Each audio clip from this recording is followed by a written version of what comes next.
La tragédie qui a frappé Lio avec la perte de son fils à l'âge de 21 ans a laissé la France entière sous le choc. Les détails accablants révélés par le procureur, relatant les circonstances de ce drame dévastateur, plongent dans un tourbillon d'émotions et de questions.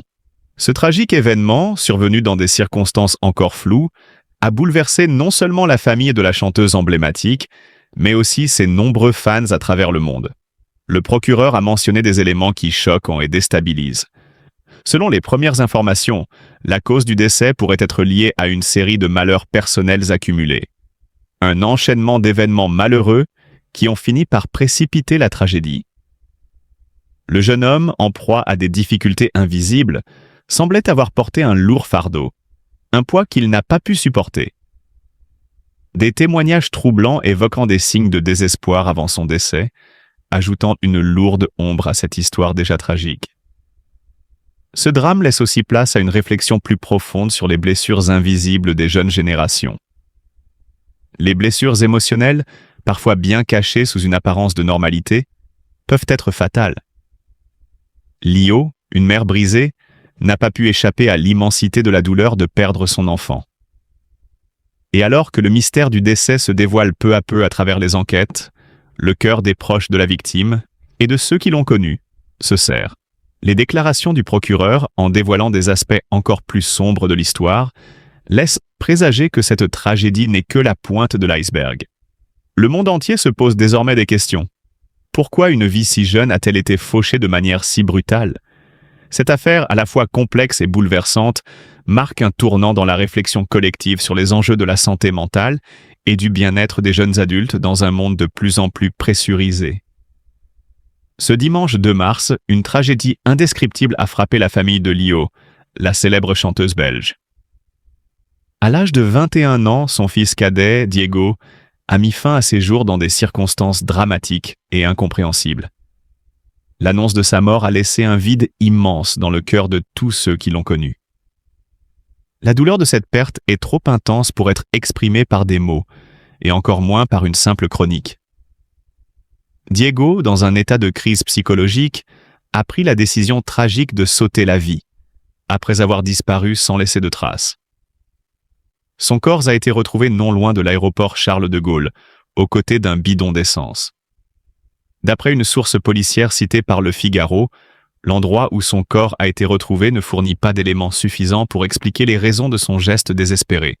Diego a été vu pour la dernière fois à une station-service située à proximité de l'aéroport, en début d'après-midi le même jour, à 13h45, où il se trouvait seul, apparemment perdu dans ses pensées.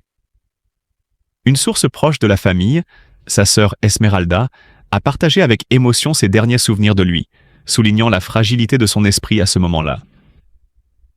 Il a été aperçu près de l'aéroport Charles de Gaulle à une distance maximale de 20 km.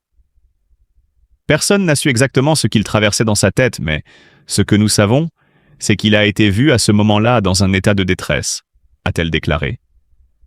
L'horreur de cette situation est amplifiée par le fait que Diego a apparemment choisi d'entrer dans une lutte intérieure qu'il n'a pas pu surmonter. Le choix de l'incendie comme moyen pour en finir avec sa souffrance soulève encore plus de questions, non seulement sur la raison de son geste, mais aussi sur la manière dont un jeune homme plein d'avenir en est arrivé à cette décision dévastatrice. Le suicide par auto-immolation est une méthode tragique et peu courante, qui interroge sur les mécanismes qui ont conduit à une telle désespérance. En tant que famille, Lio et ses proches y sont confrontés à une douleur immense, inconsolable et indescriptible. L'annonce de la mort de Diego est un choc violent, non seulement pour ceux qui l'aimaient, mais aussi pour tous ceux qui ont suivi l'histoire de la famille au fil des années. Alors que les autorités tentent de clarifier les circonstances de ce drame, les pensées se tournent vers la souffrance qui a conduit à ce geste irréversible. Les enquêtes restent ouvertes et les réponses à ce mystère continueront de se faire attendre. Mais le fait que Diego ait laissé derrière lui une famille brisée souligne la profondeur de cette tragédie. L'enquête sur la mort de Diego, le fils de Lio, a bouleversé toute la France. Le bureau du procureur de Bobigny a confirmé l'identité de la victime, dont le décès a été officiellement reconnu grâce à l'ADN. Après ce drame tragique, une enquête pour rechercher la cause de la mort a été ouverte. Cette enquête a été confiée à la police de Villepinte, qui travaille sans relâche pour éclaircir les circonstances de cette disparition soudaine et douloureuse.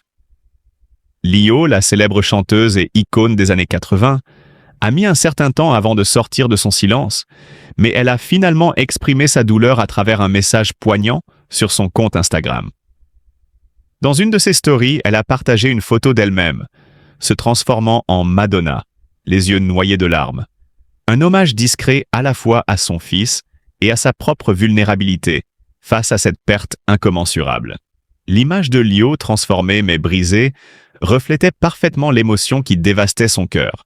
Diego, né en mai 2003, était le fils de Lio et Jean-Pierre, un homme qu'elle avait rencontré à Bruxelles de nombreuses années auparavant. Bien qu'ils aient mis fin à leur relation amoureuse, ils sont restés liés par des liens solides et respectueux. Lio avait partagé à plusieurs reprises combien sa relation avec Jean-Pierre était restée harmonieuse, bien après leur séparation. « Je garde une relation très proche avec le père de tous mes enfants, Diego. Il est même devenu mon meilleur ami depuis que nous avons cessé d'être ensemble. Garance et Léa ont aussi choisi de l'appeler « Papa », avait-elle confié à Paris Match. Ces mots témoignaient d'un lien profond, presque sacré, entre l'ex-couple et de l'amour inébranlable qu'ils continuèrent de se porter pour le bien-être de leurs enfants. Les circonstances entourant la mort de Diego restent floues pour l'instant. Cependant, l'enquête en cours a pour objectif de lever le voile sur ce drame. Les autorités espèrent découvrir des éléments cruciaux pour comprendre ce qui a conduit à cette tragédie, qui a secoué la famille de Lio, mais aussi ses nombreux fans.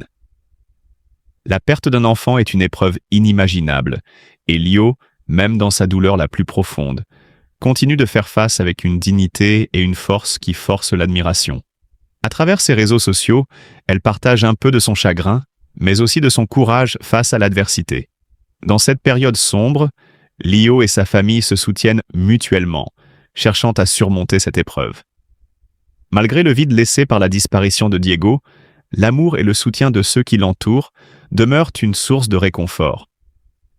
Ce tragique événement rappelle l'importance des liens familiaux et de l'amour, même lorsque tout semble s'effondrer autour de nous. Lio, une mère ressentant une profonde culpabilité.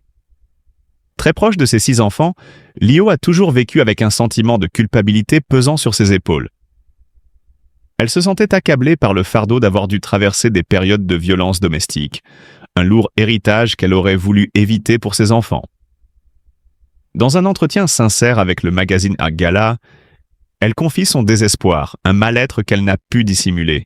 « Je pense qu'il serait plus facile pour eux, dès le début de notre relation, d'accepter ses frères, ses sœurs et ses pères qui étaient différents des leurs. Mais finalement, ce n'était pas si simple. » Cette révélation soulève une réflexion poignante sur les complexités des familles recomposées. Pour Lio, ce n'était pas seulement une question de vivre sous un même toit, mais aussi de reconstruire des bases solides pour ses enfants. La chanteuse admet que l'amour ne suffit pas toujours à réparer des vies fracturées. Il faut bien plus que des discours sur l'amour, il faut des actions concrètes pour élever des enfants dans un environnement stable et harmonieux. Poursuit-elle, consciente de l'impact que sa propre histoire pourrait avoir sur leur développement. Lio, issue de la génération de 68, une époque marquée par des idéaux de liberté et de non-conformisme, sait que les défis auxquels elle a dû faire face ne sont pas simplement une question d'amour, mais de structure et d'engagement. « J'étais une enfant de cette époque où l'on ne parlait pas de règles ou de menstruation », explique-t-elle, reflétant ainsi une époque où la parole était plus taboue, où la transmission des valeurs essentielles semblait souvent être reléguée à l'arrière-plan. La culpabilité qu'elle ressent vis-à-vis de ses enfants, en particulier Diego, son fils qui est resté éloigné d'elle et du public pendant près de 20 ans, la hante. Dans l'adversité, comme le décrit sa sœur Esmeralda, Diego a quitté une famille dévastée par ses tourments personnels. Il a préféré se retirer loin des projecteurs, loin des regards. Lio comprend son choix, mais l'acceptation de ce silence familial est loin d'être facile.